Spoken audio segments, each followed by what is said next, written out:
Welcome to the Pistons Fanatic. I'm your host, Dave Dalton, and I'm excited to share my passion and perspective of our Detroit Pistons as we go on this fantastic voyage together. I've been a diehard Piston fan since the days of Dave Bing and Bob Lanier.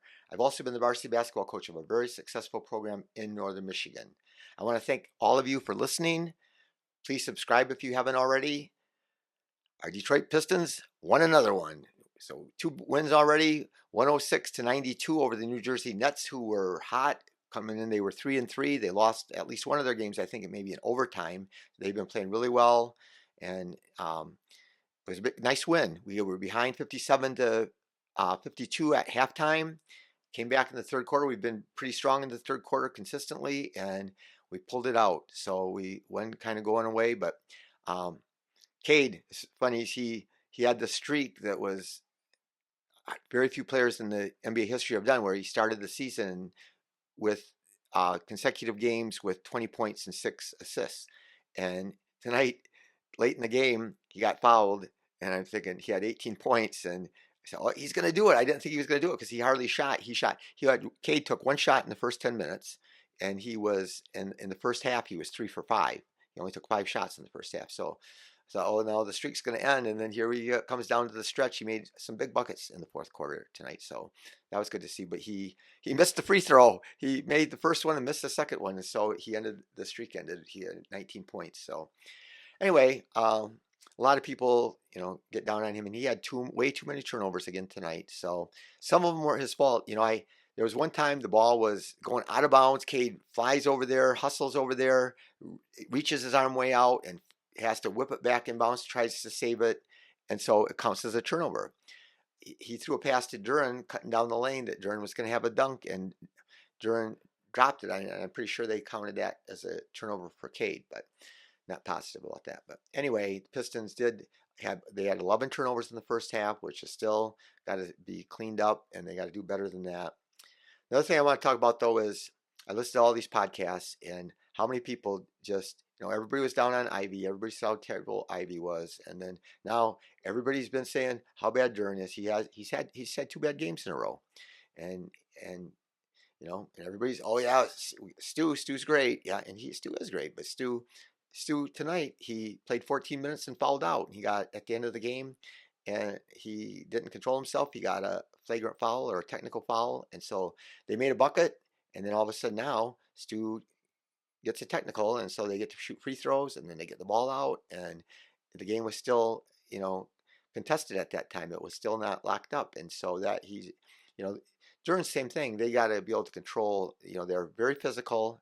That's why we love them. They're physical, they're aggressive, and that's one of their strengths, but they just got to learn to control themselves. They don't have, how do you foul out in 11 minutes like Duren did, and how do you foul out in 14 minutes like Stu does? I mean, you got to be smart after a certain amount of time. Your team needs you, but we're lucky we have both of them. So, we're lucky we still have Paul Reed just in case we need him. But anyway, everybody on all these podcasts, get rid of Duren, send him to the bench, trade him, all this stuff. And I hear these narratives. The funny thing about when you listen to sports talk all the time, like I do, which I listen to too much, but people jump on these narratives and they just regurgitate what they hear other people say, and pretty soon everybody's saying like the same things about stuff. But not what I said about Duren. Even after the bad games, I said, he's 20 years old, and tonight, big game. He had 13 points, 17 rebounds, 4 assists. How many 20-year-olds do that? And is he perfect? No, he's not perfect. He turns it over more than he should. But he's 5 for 5. How does that hurt you, having a guy that's 5 for 5? And Cade threw this, man. Game was in the balance. We were just kind of getting on a roll, and Cade lobbed it from half court, threw him a half court alley oop, and he dunked it. And pretty cool play. We're really pushing the ball. I'm surprised that JB is pushing the ball like he is, because when he was in Cleveland, which Cleveland's really tearing up, they're doing better without JB. But I like JB. But anyway, I thought one of the reasons why they were a lot of teams that are leading in defense, and there's different metrics that you can break down defenses by per 100 possessions or whatever, and that's a fair comparison. But they played a slower pace when he was at Cleveland than they are now. But I thought he would probably try to slow it down with the Pistons to improve their. But instead, he's obviously they're intentionally pushing it. They're looking to make that pass ahead. I mean, like Cade will pitch it ahead instead of keeping the ball in his hands. Especially, I know JB wants Ivy to get the ball when he's flying up the sideline, and we've been trying to do that. And that is going to lead to some turnovers, especially at first. But yeah, we didn't shoot great tonight. We turned it over 11 times in the first half, and we still pulled it out. We held the Nets to 92 points, and it's a good job. We got to play the Lakers tomorrow. I don't think they didn't play today, so we're going to be playing back to back, and they're not, and that's always a big advantage for one team. But I'm excited to watch us play tomorrow and see how we do. Um, but yeah, Duren, he's 20 years old, and it's going to be interesting to know what we do about extending Ivy and Duren and how much will they ask. But there's a long season to go.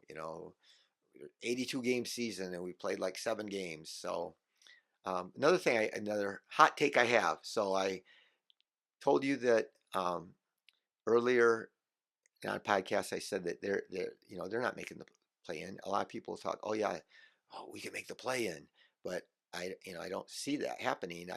Because um, last year the 10th place team had won 36 games, and I just didn't see us jumping from 14 games to 36 games. Is it possible? Yes, it is certainly possible.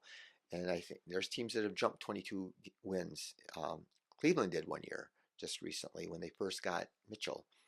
And so we could do that. I think Oklahoma City probably took a big jump one year. But anyway, the reason that we have a chance to come in 10th is because there's a lot of teams doing badly in the East, and Toronto is doing bad. So a lot of people thought Toronto would make the play in, and they're struggling, and Scotty Barnes is out for a long time.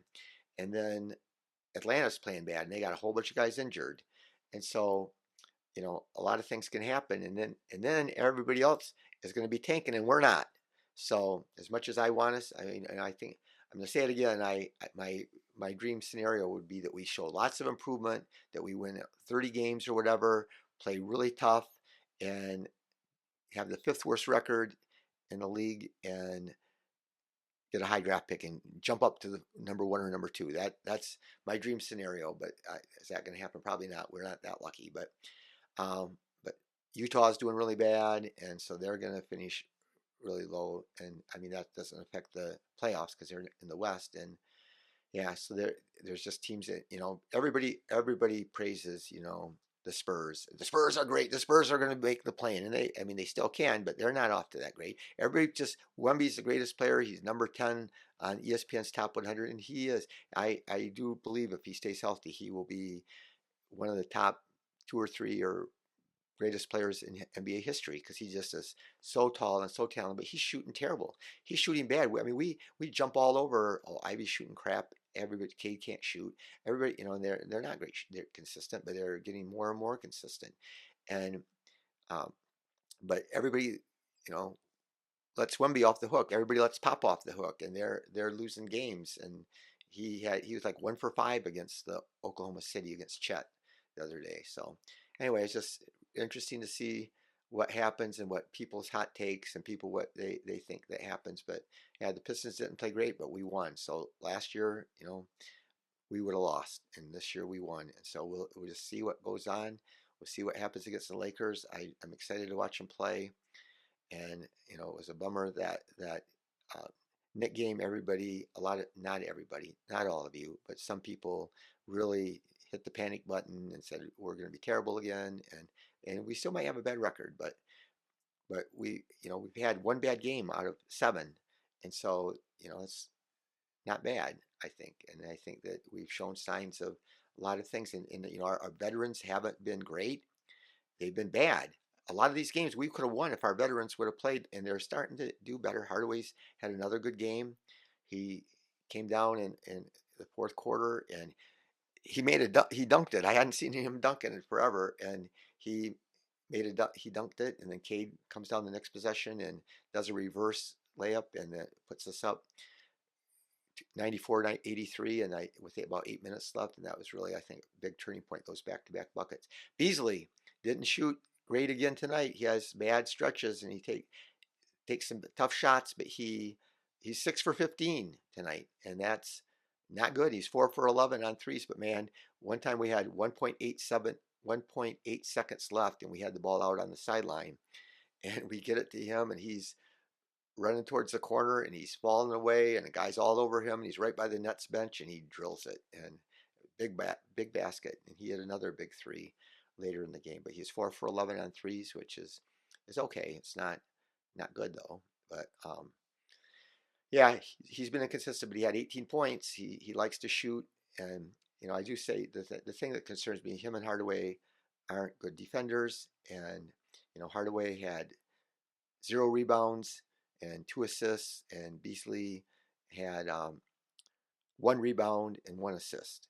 They don't share the ball, and they like to shoot it. And my biggest complaint about them is shot selection. If they take good looks in rhythm, and I really like it. But Tobias Harris stepped up tonight finally. I mean, he had a good game against the 76ers, but tonight I thought was really, against the 76ers he started out bad, but tonight he 35 minutes, 8 for 13, but only 1 for 4 on threes, and he passed up some threes. He's not confident three. And I mentioned in the last podcast, last season with the Sixers, he did not shoot. He shot a low volume, so he's not feeling it. It's really interesting. Brandon Ingram had seasons where a few years ago where he shot lots of threes and made a good percentage, and now he doesn't like to. So it's really interesting what goes on in the psyche of a player's head.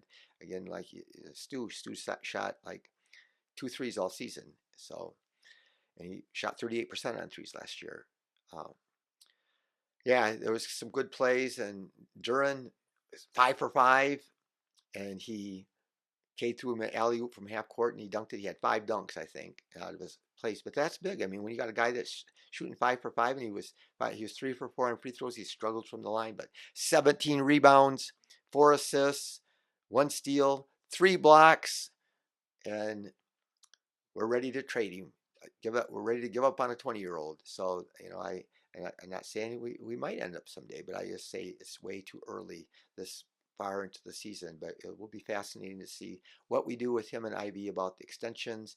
How much money will they take? It's just interesting to see like the rookie extensions that Şengün and Jalen Green signed with Houston, and they signed for less than what you know they didn't get the full rookie max, but we'll see what happens with that. So Ivy didn't shoot efficiently at all. He shot terrible, but he 35 minutes, and I was wondering, he got benched last game, but he was playing with lots of energy. But 4 for 15, 1 for 7 on threes. He's been shooting over 40% on threes, 6 for 7 from the line. So that's what Ivy gets you a lot of times.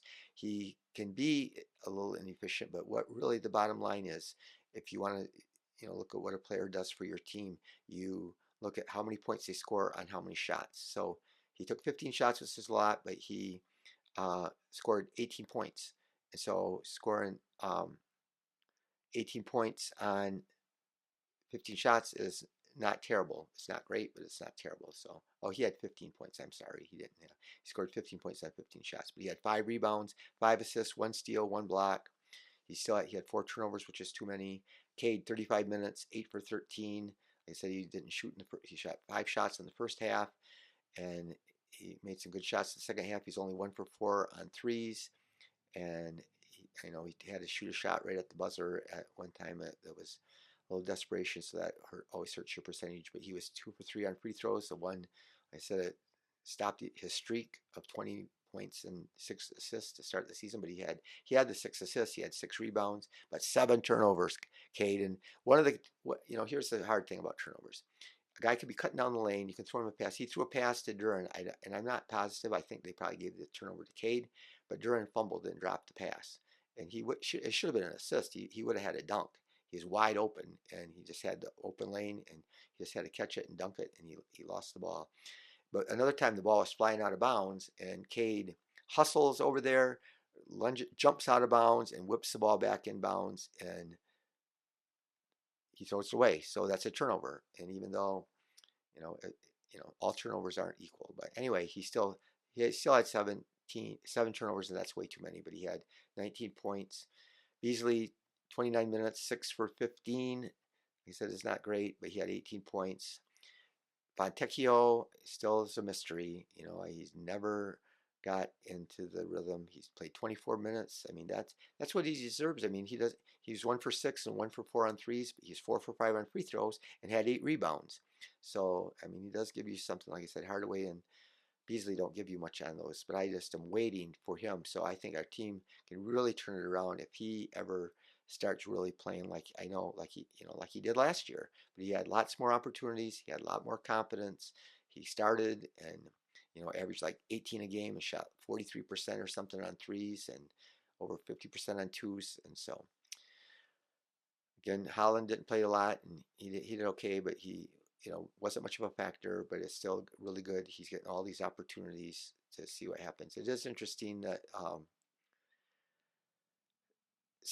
I saw somebody on some site put out that they noticed that on the there was a message sent out that Asar was rehabbing or getting ready to play and they were wondering if that meant that he was cleared, but he was just ramping up to play. So I think we would have heard that if that were the case. But anyway, I waited to do the podcast because our Detroit Lions, I didn't wait till the end. There was 3:49 left when I stopped watching. They were up 24-14 and they had the ball. And I have a lot of confidence in them to run out the clock and stuff. And so they still had 2-score lead, but it was really cool with 4th and 1.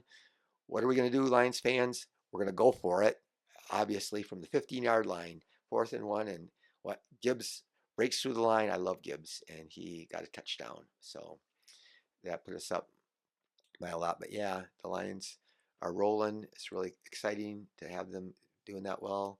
I think the Pistons are going to be exciting and get going. But like I said, we have that big game with the Lakers tomorrow, and we'll see what happens there. But I thank you very much for listening. I hope you have a great night. Be the reason that somebody feels heard. Make sure you vote, whoever you want to vote for, but just vote. That's your right, and that's what we all should vote. So anyway, go Pistons!